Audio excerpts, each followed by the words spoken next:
Live from WAGT, this is NBC 26, News at 5:30. North Carolina is in a state of emergency after another night of violent protests. But I come today pleading for not only peace for my community, but for communities all across this country. Good evening, I'm Kelly Wiley. And I'm Scott Roberts. And before we get to that story out of Charlotte, we're going to give you a quick check of the weather. Scott? Yeah, this afternoon we've had an overcast sky for the most part and a few light showers moving through. Right now the sky's beginning to clear out just a bit. Some of you out in the western sections of the area, even out in Columbia County, likely seeing a little bit more sunshine than you saw around midday. But we still have a few showers to contend with on Doppler Max, but most of this is pretty light in our area. We're just going to be looking at that continuing into the early part of the evening. We'll be looking at that as we head into at least around 8, 9 o'clock or so as we start to see the stuff begin to clear up. But most of us, where we are seeing those showers, will be lucky to even see a few large raindrops with that, but the heavier rain is a little bit further to the east. This is an area of low pressure that's actually still associated with what was Tropical Storm Julia last week. A few thunderstorms making their way through the PD and into the Midlands of South Carolina, but that activity will begin to lessen as we do head into the evening. 80 degrees is the current temperature at the airport. Still reporting a cloudy sky for them,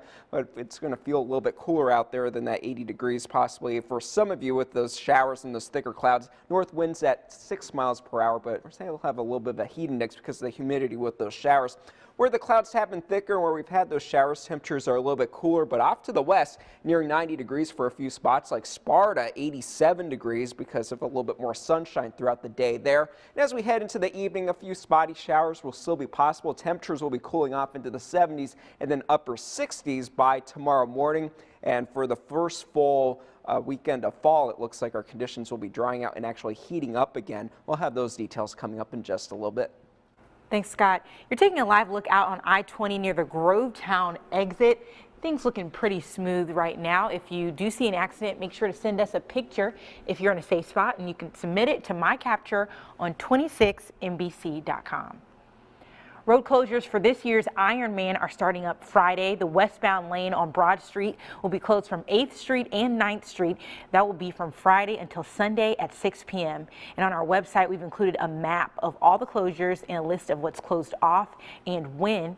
Just head to 26NBC.com. And now you're taking a live look from Charlotte. The city woke up to the aftermath of another night of violent protests. This is from the helicopter. And within the last few minutes, we've heard the man shot in last night's protest has died. NBC Charlotte says a source confirms that he died in the hospital. Local attorney Justin Bamberg is representing the family of Keith Scott after he was shot and killed in Charlotte. Today he spoke to media on behalf of Scott's family. He says they're going to be able to watch the video the police have of the incident, but he doesn't know if it should be showed to the public before the family watches it. You have to keep in mind with regards to these videos, and we talk about it. We've seen videos leaked online of individuals losing their lives before the family has the opportunity to sometimes even find out. That is traumatic. He, along with the family, says they do not want any more violence in the city. And tonight the city is on edge, concerned it could be another difficult and dangerous night. In last night's riot, police fired tear gas and flashbangs to break up protesters. Governor Pat McCrory has declared a state of emergency to deploy the North Carolina National Guard to the city. Jay Gray reports from Uptown Charlotte with the very latest. Cleanup in the Queen City. Uptown Charlotte, battered, bruised, and in many areas broken after a second night of chaos and violence. Peaceful protest over the police-involved shooting death of Keith Lamont Scott, giving way to riots in the core of North Carolina's largest city. Dozens clashing with police, some throwing rocks and bottles, stores vandalized and looted, officers using tear gas to try and disperse the crowd. This has been a difficult couple of days for the city of Charlotte. And dangerous. Gunshots ringing out in front of the Omni Hotel, an area that's been a flashpoint during the protests. They just shot somebody. One of the protesters was critically wounded, shot by another protester, according to officers on the scene. Investigators, though, are still trying to determine who pulled the trigger. North Carolina's governor has declared a state of emergency, and the National Guard has been called in. Witnesses say Scott was unarmed when he was shot and killed by police, but this photo, taken by someone at the scene and obtained by Charlotte NBC affiliate WCNC, appears to show a gun at his feet moments after the shooting. There is police dash and body camera video of the incident. Charlotte's police chief has agreed to let Scott's family watch the tape, but refuses to share it publicly. We release it when we believe it is a compelling reason, but I'm not going to jeopardize the investigation. An investigation that, like the conflict and controversy, continues here. Jay Gray, NBC News, Charlotte. Hundreds of additional officers will be on the streets tonight after 44 people were arrested overnight on charges ranging from failure to disperse to assault.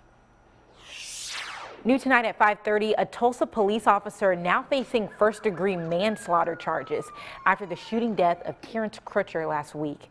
Those charges against Officer Betty Shelby were filed today. Crutcher was shown on dash cam video with his hands in the air before he was tased and then shot.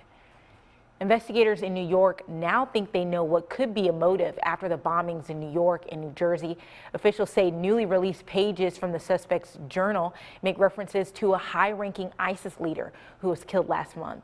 Investigators are searching the suspect's home for other possible evidence. We're ready to speak to him, of course. He's not medically cleared so that we can speak to him just yet. Prosecutors say they have cell phone video of the suspect setting off his bomb in his backyard 2 days before the Chelsea bombing.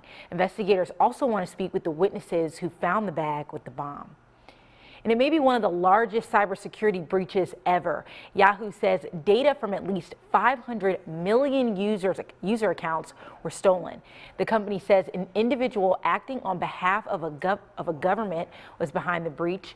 Info stolen could be names, email addresses, home phone numbers, dates of birth, and passwords. The company is urging everyone to change passwords and security questions. And with dozens of schools in danger of being taken over by the state, a few TV ads have been circulating about Opportunity School District.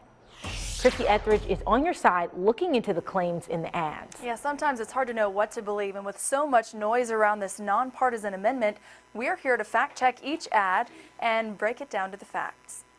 Here's the truth about the school takeover amendment. The truth is, with battling ads, Vote no on Amendment 1. It's hard to know the truth about Governor Deal's plan to build an Opportunity School District for chronically failing schools. This one claims the cost will be huge and cites the governor's office for their numbers. Takes away $13 million from education statewide. They multiplied the amount the state spends per student times the 67,000 or so kids currently in the state's chronically failing schools. Then multiplied that by 100, since a max of 100 schools could operate in the OSD at one time. The governor's plan says the money stays in those schools, and in fact, only 3% would be allocated for administrative stuff, a smaller percentage than most schools use now. Vote yes on question 1. Democrat Freddie Powell Sims shows up in the ad supporting OSD. Our children cannot wait for a good education. While local educators insist they know what's best for local kids, OSD supporters say what we're doing isn't working. If there's just a pattern of continued failing, that shows that there is a problem there. I feel that with OSD, it's a fresh start. It's that, you know, it's like an attitude change. The newest ad against it calls OSD a power grab. Hands control of our schools to a statewide, unaccountable political appointee. The governor would appoint a superintendent that reports to him, but they say that's to increase accountability, since the decisions they make will be highly visible. Many fear they would still be ignored since there's no appeals process for parents or community members. The governor's office says parents would be included from the start since they would be on the school council and have public hearings. Now, just today, the State Board of Education passed a formal resolution supporting the Opportunity School District. And now we know this is a lot to take in, and there's so much more to help you understand the proposal. On our website, we've included all 3 ads on and a breakdown of both sides. Happening now, you're taking a live look from where the Columbia County Chamber of Commerce is hosting the annual State of Community Address. Lots of people there trying to figure out what's going on, and the doors just opened less than 30 minutes ago. And in about an hour, community leaders will give an update on the future growth and goals of the county. People in the audience will have the chance to have their questions answered by the community leaders. It's no secret smoking is bad for your health. What recent studies say about teens and tobacco use. Well, through the day tomorrow, a few isolated showers will be possible, but as we slide into the first weekend of fall, it looks like it's going to be hot and dry. Well, the forecast details in a moment.